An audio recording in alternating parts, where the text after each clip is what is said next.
कर्म कि धर्म, मैया क्या बड़ा।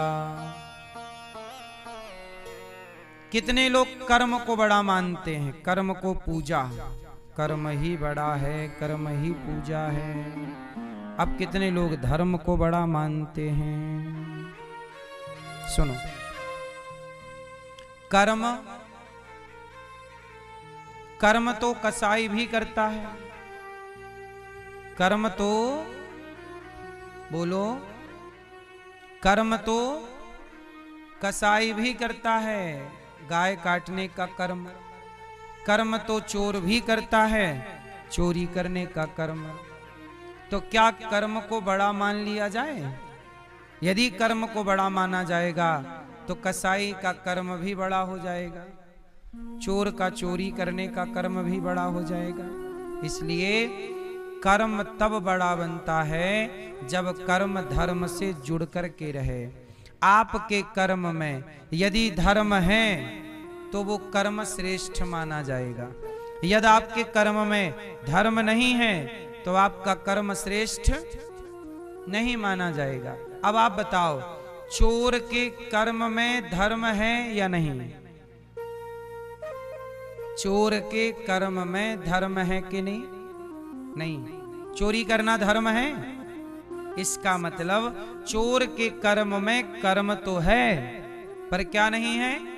धर्म। इसलिए चोर का कर्म उसे पापी बनाएगा। जिस कर्म में धर्म नहीं होता वह कर्म हमें पापी बना देता है, और जिस कर्म में धर्म होता है वह कर्म हमें पुण्यात्मा बना देता है। इसलिए पुण्यात्मा बनने के लिए वही कर्म किए जाएं जिन कर्मों में धर्म हो। इसलिए धर्म युक्त कर्म करने चाहिए। गोपियां सब छोड़ करके आई, भगवान कह रहे हैं आ गई। अब सारी गोपियां दौड़ पड़ी सब छोड़ छाड़ के। अच्छा एक बात बताओ, धर्म कितने तरह का होता है? धर्म कितने प्रकार का होता है पता है आपको? धर्म 4 तरह का होता है। कितने प्रकार का? सामान्य धर्म, विशेष धर्म, विशेषतर धर्म, विशेषतम। कितने हो गए? अब इन्हें चारों को समझो। सामान्य धर्म क्या है? माता पिता की सेवा करना, मातृ देवो भव पितृ देवो भव का पालन करना। शास्त्रों में जो लिखा है उसका पालन करना सामान्य धर्म है। राम जी ने सामान्य धर्म का पालन किया। राम जी ने किस धर्म का पालन किया? जोर से। सामान्य। राम जी ने जिस धर्म का पालन किया वो धर्म कौन सा था? सामान्य धर्म। अच्छा, राम जी से बड़ा धर्म किसका था? बोलो। राम जी ने माता पिता के वचनों का पालन किया। बोलो हाँ कि ना? माता पिता के वचनों का पालन करना सामान्य धर्म है। राम जी से बड़ा धर्म लक्ष्मण जी का था कि नहीं? अच्छा बताओ, लक्ष्मण जी ने माता पिता की आज्ञा का पालन किया कि नहीं किया? जोर से, जोर से, जोर से, जल्दी से बताओ, जोर से बताओ। किया? नहीं किया। दशरथ जी ने मना किया था कि लक्ष्मण तुम मत जाओ। कौशल्या मैया ने मना किया, लक्ष्मण तुम मत जाओ, छोड़ो। स्वयं राम जी ने मना किया कि लक्ष्मण तुम क्यों 14 साल हमारे संग परेशान होगे, वनवास आपका थोड़ी हुआ है। अब बताओ, लक्ष्मण, राम जी ने माता पिता की आज्ञा का पालन किया और लक्ष्मण जी ने आज्ञा का पालन, माँ बाप की तो छोड़ो, भगवान की बात नहीं मानते लक्ष्मण जी। भगवान कहते हैं आप मत जाओ, लक्ष्मण जी बात नहीं मानते। राम जी से बड़ा धर्म लक्ष्मण जी का है। क्या विशेषता है लक्ष्मण जी में? क्यों बड़ा माना? राम जी ने जिस धर्म का पालन किया, राम जी के धर्म का नाम है सामान्य धर्म, और लक्ष्मण जी ने जिस धर्म का पालन किया उस धर्म का नाम है विशेष धर्म।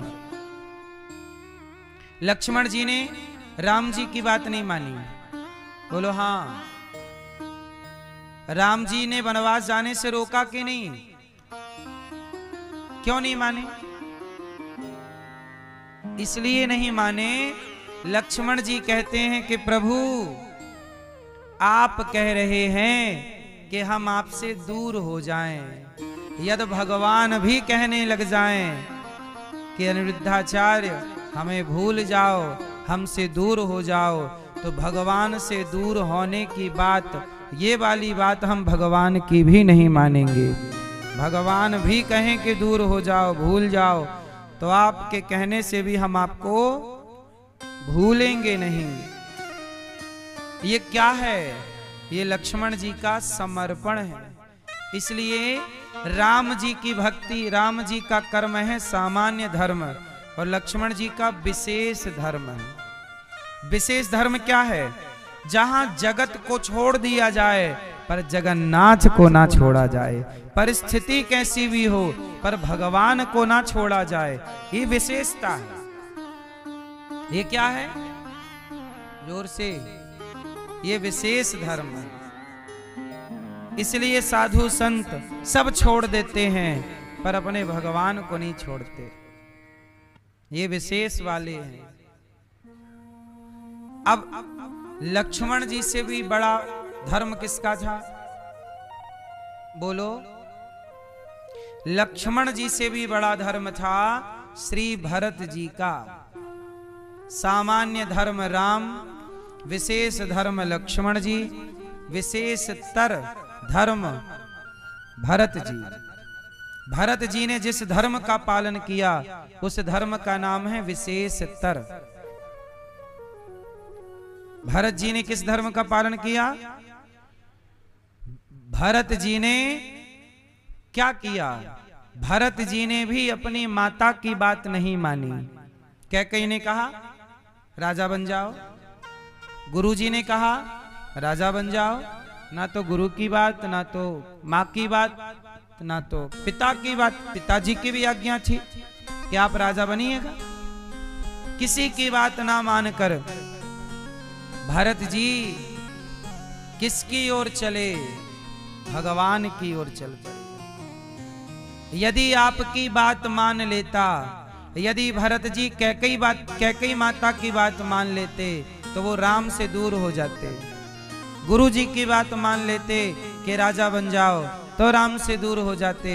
पिता की बात मान लेते, भरत जी राजा बन जाते तो राम से दूर हो जाते।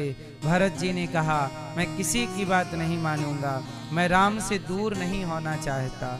जो किसी भी परिस्थिति में प्रभु के चरणों का आश्रय ले और प्रभु से दूर, जो राज सत्ता छोड़ दे, माँ बाप को छोड़ दे, पर भगवान को ना छोड़े, ये प्रेमा भक्ति, प्रेम से परमात्मा का चिंतन करता रहे, ये विशेषतर धर्म है। और चौथा विशेषतम किसका धर्म है? ये शत्रुघ्न जी।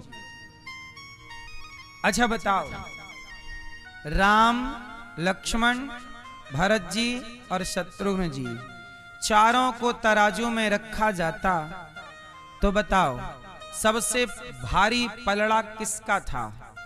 राम जी का, श्री भरत जी का, श्री लक्ष्मण जी का, श्री शत्रुघ्न जी का? किसका? किसका? जोर से। मैया, मैया, ओ मेरी माँ, किसका पलड़ा भारी था मैया? बताएं, चश्मा वाली मैया। मैया, किसका पलड़ा भारी है? राम जी से ज्यादा पलड़ा लक्ष्मण जी का भारी था। बोलो हाँ। और लक्ष्मण जी से ज्यादा पलड़ा भरत जी का भारी था, और भरत जी से ज्यादा पलड़ा शत्रुघ्न जी का भारी था। शत्रुघ्न जी ज्यादा बोले नहीं रामचरितमानस में, कहीं आपने सुना ना होगा कि शत्रुघ्न जी कुछ कह रहे हैं, कम। क्यों? अच्छा, लक्ष्मण जी ने किसकी सेवा की? भगवान की। और शत्रुघ्न जी ने किसकी सेवा की?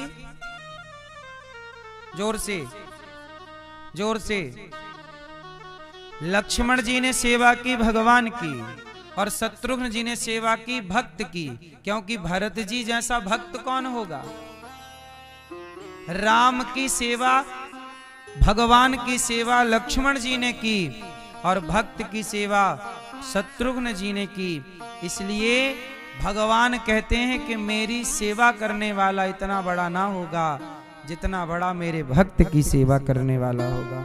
इसलिए जब सिद्धांत की तराजू पर तौल कर देखा जाएगा तो शत्रुघ्न जी का त्याग सबसे ज्यादा था।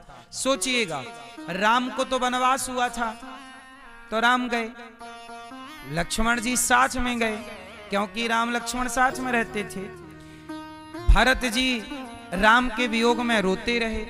लक्ष्मण शत्रुघ्न जी का दोष क्या था? कुछ भी नहीं। एक दिन क्या हुआ कि अयोध्या में श्रुति कीर्ति माता रोती हुई कौशल्या जी के पास आ गई। श्रुति कीर्ति कौन है?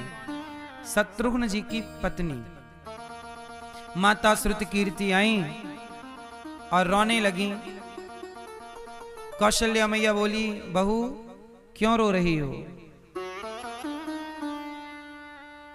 कौशल्या मैया ने कहा, बहू क्या हुआ? माता श्रुति कीर्ति ने कहा कि माता, आप नंदीग्राम जा रही हैं, मुझे भी संग ले चलो ना। कौशल्या मैया बोली, क्यों? माता 12 साल हो गए हैं, आज तक इन 12 वर्षों में एक बार भी अपने पति का दर्शन नहीं हुआ। एक बार देख लूं दूर से कि कैसे दिखते हैं। कौशल्या मैया बोली, शत्रुघ्न आता नहीं है क्या? यही तो है ना माँ, 12 वर्ष हो गए। सोचिए, जो दूर रह कर के दूर रहे वो तो दूर ही है, लेकिन जो घर में रहकर भी दूर है। राम जी तो अयोध्या से दूर ही थे, वो तो चाहकर भी कोई नहीं मिल सकता था। लक्ष्मण जी तो दूर ही थे माता उर्मिला से। भरत जी तो संकल्पित थे कि मैं अयोध्या में नहीं, नंदीग्राम में रहूंगा जब तक राम जी नहीं आते। पर शत्रुघ्न जी के सामने क्या था? वो चाहते तो अपनी पत्नी से मिलते, पर नहीं, पत्नी पे ध्यान नहीं है, भरत जी में ध्यान है, भक्त में ध्यान है। इसलिए जब राम जी राजा बने तो सबसे पहले राम जी ने राज सत्ता शत्रुघ्न जी को सौंपी, और मथुरा का राजा शत्रुघ्न जी को बनाया था भगवान राम ने, क्योंकि आप राजा बनने के योग्य हैं। इसलिए दासानुदासो भवितास्मि भूयः, भगवान की भक्ति आपको इतना बड़ा नहीं बनाती जितना बड़ा भगवान के भक्तों की भक्ति आपको बनाती है। इसलिए भक्तों की भक्ति, धर्म 4 तरह के समझना होगा। गोपियों ने अपने बेटे, अपने परिवार का परित्याग किया है तो भगवान के लिए, और भगवान के लिए सबको छोड़ देना, इससे बड़ा त्याग क्या होगा? हम ये नहीं कहते कि आप सब छोड़ दीजिए, परंतु सच बताएं, कच्चा आम जो होता है ना, वो पेड़ को पकड़ के रखता है। कच्चा आम पेड़ को, वृक्ष को पकड़ के रखता है, पर वही आम जब पक जाता है तो पेड़ से छुड़ाना नहीं पड़ता, अपने आप छूट जाता है। जब तक भक्ति कच्ची होती है तब तक हम संसार को पकड़ कर रखते हैं, और जब भक्ति पक जाती है तो जगत को छोड़ना नहीं पड़ता, अपने आप सब छूटता चला जाता है। क्योंकि पकी हुई भक्ति। मीरा ने कुछ छोड़ा नहीं था, सब छूट गया। गोपियों ने छोड़ा नहीं, सब छूटता चला गया। सारी गोपियां दौड़ करके भगवान कृष्ण के समक्ष आ गई और इतनी पीड़ा हुई, कृष्ण से मिलने इतनी उत्कंठा हुई, विरह इतना हुआ। दुस्सह प्रेष्ठ विरह तीव्र ताप धुता शुभा। जितने शुभ अशुभ गोपियों के पाप पुण्य थे, गोपियों के उस विरह की अग्नि में, प्रेम की अग्नि में सब जल गए और गोपियां निष्पाप हो गईं। जब तक अच्छा एक बात बताओ, आपके पास कोई पाप है और आपके पास कोई पुण्य है, तो बताओ पाप और पुण्य यदि आपके पास है तो ये दोनों बंधन का कारण है। आपको क्या लगता है पाप ही बांधता है? नहीं, पुण्य भी बांधता है। जैसे आपने पाप किया है तो पाप का फल भोगने आना पड़ेगा, पर आपने कोई पुण्य किया है तो पुण्य का फल भी तो भोगना पड़ेगा। मतलब सुख के रूप में राजा बनोगे, धन धान्य पाओगे, मतलब बंधन तो दोनों में, एक में दुखी होगे, एक में सुखी हो जाओगे। पाप से दुखी, पुण्य से, और सुख दुख दोनों भोगने आना इस संसार में ही है। तो दोनों से मिल क्या रहा है? बंधन ही तो मिल रहा संसार का।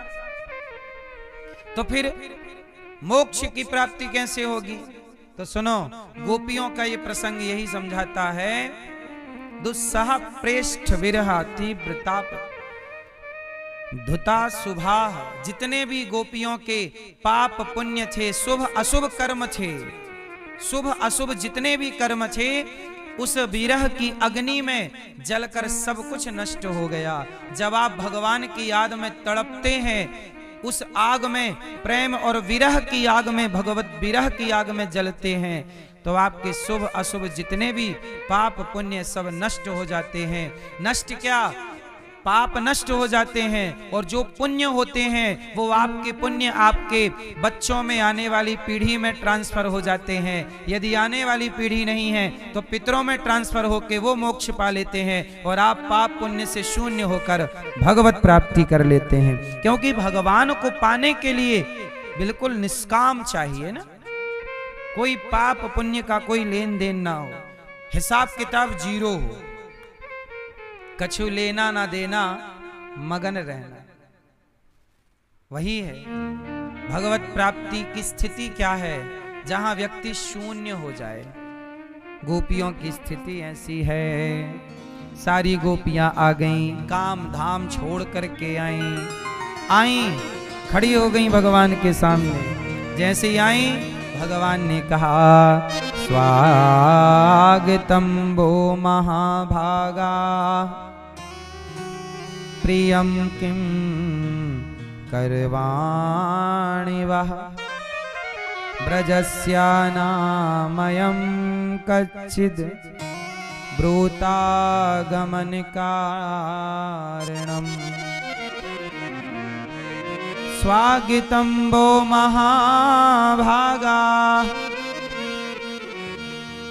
स्वागतं वो महाभागा, प्रियम किम करवाणि। हे महाभाग गोपियों, आओ, स्वागत है आपका। प्रियम किम करवाणि वः, आपको प्रिय लगे, आपको अच्छा लगे, मैं क्या करूं आपके लिए। भगवान गोपियों से कह रहे हैं, आओ, आपको अच्छा लगे, मैं क्या करूं आपके लिए। गोपियां बोली, क्या करेंगे प्रभु, आपने बुलाया है, अब ये बताओ आपने क्यों बुलाया। भगवान बोले, हमने थोड़ी बुलाया, हम तो बांसुरी बजा रहे थे अपनी, तुम सुन के आ गई। अब आ गई हो, देख लिया ना जंगल कितना सुंदर है, देख लिया ना हमें, अब एक काम करो, जाओ जाओ। गोपियां बोली, वाह कन्हैया, पहले तो बुलाते हो, तो बाद में कहते हो जाओ। भगवान ऐसी करते हैं, पहले मन अपने में लगाते हैं, और जब मन धीरे से भगवान में लगने लग जाए तो कुछ समय के बाद फिर मन को हटा देते हैं, फिर नहीं लगता मन। कई बार आपके साथ ऐसा होता है, कभी भगवान में बहुत मन लगता है तो कभी बिल्कुल मन नहीं लगता।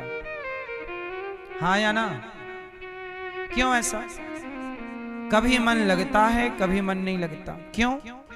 क्योंकि भगवान नटखट हैं, देखते रहते हैं कि आप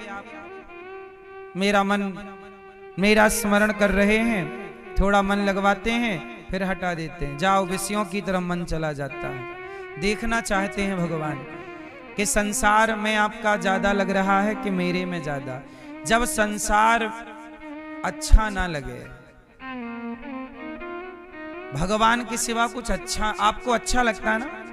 जैसे आपको क्या क्या अच्छा लगता है? जैसे आपको घूमना अच्छा लगता है, किसी को कपड़े खरीदना अच्छा लगता है, किसी को गाड़ी में बैठना अच्छा लगता है, किसी को नदियां पार्कों में घूमना अच्छा लगता है, किसी को बच्चे अच्छे लगते हैं, किसी को पैसा अच्छा लगता है। भगवान कहते हैं कि आपको यदि परिवार अच्छा लग रहा है तो जाओ जाओ परिवार में ही मन लगाओ, जाओ। भगवान अपने से हटा देते हैं आपको, जाओ।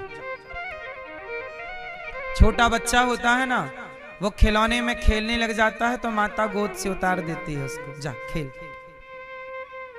जब गोद से उतारना चाहती है ना माँ, तो बच्चे को लॉलीपॉप पकड़ा देती है। ऐसे ही ये संसार का सुख लॉलीपॉप है। जब आपको जगत अच्छा लगने लग जाए तो समझ लो कि भगवान अपनी गोद से आपको उतार देना चाहते हैं। जा खेलो, तुम्हें अच्छा लग रहा है? पैसे के खिलौने में मान बढ़ाई, पद प्रतिष्ठा। आप लोग रोते हैं कि मेरा नाम नहीं है, मेरे पास पैसा नहीं है, मेरे पास बेटा नहीं है, मेरे पास ये नहीं है। दुनिया के लोग रोते हैं किसके लिए? मान बढ़ाई, पैसा, बेटा बेटी के लिए। दुनिया रो ही तो रही है। लेकिन गोपियां कहती हैं ना प्रभु, अब हम आपको छोड़कर कहां जाएं? भगवान कब मिलते हैं? एक बार क्या हुआ कि शंकर जी, एक बार भगवान विष्णु और माता लक्ष्मी जा रहे थे, तो लक्ष्मी जी ने भगवान विष्णु से कहा कि प्रभु ये बताओ, संसार में सबसे अच्छा भक्त कौन है आपका? भगवान बोले बहुत सारे भक्त हैं। तो लक्ष्मी जी बोली ये बताओ, आप ज्यादा प्यार किससे करते हैं? भगवान बोले कि जो मेरे से प्यार करता है मैं उससे प्यार करता हूं, जो मेरे से प्रेम करता मैं उससे प्रेम करता हूं। लक्ष्मी जी बोली हमें समझ में नहीं आया, उदाहरण से समझाओ। भगवान बोले चलो। तो लक्ष्मी जी और भगवान विष्णु ये एक गांव में गए, पंडित जी बन के, पंडितानी बन के। लक्ष्मी जी बन गई पंडितानी और पंडित जी, भगवान विष्णु पंडित जी बने, गरीब ब्राह्मण। अब भगवान गांव में एक व्यक्ति थे जिनके पास 5 भैंस थी, दूध अच्छा होता था। तो भगवान गए उनके घर पंडित जी बनकर, ए भैया भगवान को भोग लगाने के लिए थोड़ा सा दूध दे दो। तो वो व्यक्ति डंडा लेके आया, आ गए भिखमंगे, दूध दे दो, मांग रहे हो दूध, चल यहां भाग जा। अब बूढ़े शरीर से भगवान भागे। अब पंडित जी बोले राम राम, देखो लक्ष्मी जी, इसके 5 भैंसे हैं, खूब दूध होता है, पर द्वार में कोई मांगने आ जाए तो ये एक बूंद दूध देने को तैयार नहीं, एक रोटी नहीं मिलती इसके घर से। एक ये है। अब चलो दूसरा घर देखते हैं। तो बगल में ही एक बूढ़े पंडित जी रहते थे, उनके घर में एक गाय थी, वो गाय बड़ी सुंदर। अब ये लक्ष्मी जी के साथ भगवान विष्णु पंडित जी बनकर उन पंडित जी के घर गए। पंडित जी राम राम जी, आओ महाराज बैठो। पंडित जी हमें दूध की जरूरत है, हम इस गांव में नए नए आए हैं, हमें भगवान जी को भोग लगाना है, थोड़ा दूध मिल जाता। तो वो बूढ़े ब्राह्मण बोले कि हमारी एक गाय है, आज गाय ने 1 लीटर दूध दिया है, ऐसा करो ये पूरा दूध आप ले जाओ और भोग लगा के पीना। पूरा दूध पंडित जी ने दूसरे पंडित जी को अपना 1 लीटर दूध दे दिया। अब लक्ष्मी जी बोली कि प्रभु ये क्या लीला है आपकी, एक ने तो दूध नहीं दिया जो कि बहुत बड़ा आदमी है, और एक पंडित जी जो बहुत गरीब हैं उन्होंने पूरा दूध दे दिया। भगवान बोले कि लक्ष्मी जी चलो, अब 1 साल बाद आएंगे, फिर तुम्हारे प्रश्न का उत्तर मिलेगा कि हम ज्यादा प्यार किससे करते हैं। 1 साल बाद फिर लौटे तो वही व्यक्ति जिसके पास 5 भैंस थी, अगली बार जब आए तो उसके बाद उसके पास 20 भैंस हो गई। उसने और कारोबार बढ़ा लिया और भैंसें खरीद ली और मुनाफा पा लिया। उसकी कितनी भैंसें हो गई? 20। अब भगवान फिर पंडित जी बन के गए, भैया जरा दूध दे दो। उसने फिर डंडा निकाला, भगा दिया। तो लक्ष्मी जी बोली कोई बात नहीं, पंडित जी तो जिंदाबाद हैं, बगल में उनका घर है, वो दूध जरूर देंगे। पंडित जी के घर गए भगवान दूध मांगने, पंडित जी दूध दे दो। तो पंडित जी आंगन में बैठ के भगवान का नाम जप रहे थे, श्रीमन्नारायण श्रीमन्नारायण। तो पंडित जी ने कहा, भगवान ने कहा पंडित जी दूध दे दो, भूख लगी है। पंडित जी बोले महाराज हमारी एक गाय थी वो मर गई, हमारी गाय थी वो मर गई। लक्ष्मी जी को गुस्सा आ गई। लक्ष्मी जी बोली वाह प्रभु ये आपका न्याय कैसा है, जिसने आपको दूध नहीं दिया उसकी भैंस 5 से 20 हो गई, और जिसने आपकी मदद की उसकी एक गैया थी वो भी मर गई। कैसा आपका न्याय है? ये न्याय है कि आप अन्याय कर रहे हो? कई बार आप लोग यही सवाल करते हो, महाराज जी हम सबके साथ अच्छा करते हैं, हमारे साथ बुरा होता है। यही तो सवाल होता है आप लोगों का। आओ बहुत सारे प्रश्नों का उत्तर इस कथा से मिलेगा। लक्ष्मी जी ने कहा प्रभु ये कैसा न्याय है? तब भगवान ने समझाया लक्ष्मी जी को, देवी ये जो व्यक्ति है जिसकी भैंस थी, इसका मन भैंस में लगा है, इसका मन केवल पैसा में लगा है, ये कभी मेरा भजन नहीं करता, कभी ये भगवान का नाम नहीं जपता। जब इसका मन भैंस में लगा, पैसे में लगा, तो मैंने इसे और पैसा दे दिया।